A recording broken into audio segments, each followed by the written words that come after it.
ఈ సినిమా రిలీజ్‌కి ముందు చాలా సార్లు అడిగారు అందరూ. అంటే సార్. విలేజ్ ఓరియెంటెడ్ స్టోరీసే మీకొస్తున్నాయని జెప్పి. సార్. బట్ ఇలాంటి స్టోరీలొస్తే తిరువురు చేస్తేనే బావుంటదని జెప్పి భవిష్యత్తులో అనేలాగా చేశారని జెప్పేసి చాలామంది మాట్లాడుతున్నారు. సార్. సో, అంటే కామెడీ ఉంది, ఎమోషన్ ఉంది. ఆడియన్స్ ఎక్కువ దేనికి రియాక్ట్ అవుతున్నారు? మీరు మీరు గమనించిన దాంట్లో? నేను ముందు నుంచి కూడా చెప్పాను సార్. ఏంటంటే నాకు స్క్రిప్ట్ చదివినప్పుడు, సినిమా చూసినప్పుడు కూడా ఏంటంటే, నాకు 'ప్రతాప్ అండ్ బుజ్జమ్మల' కంటే కూడా 'Pratap and his father' emotion అనేది నాకు ఎక్కువ కనెక్ట్ అయింది.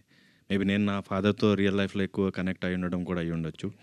సో, ఆడియన్స్ మనము ఎంత కామెడీని ఎంజాయ్ చేస్తామో, మనం ఎమోషనల్లీ కూడా అంతే సెన్సిటివ్ ఉంటాం. పర్టిక్యులర్‌లీ తెలుగు.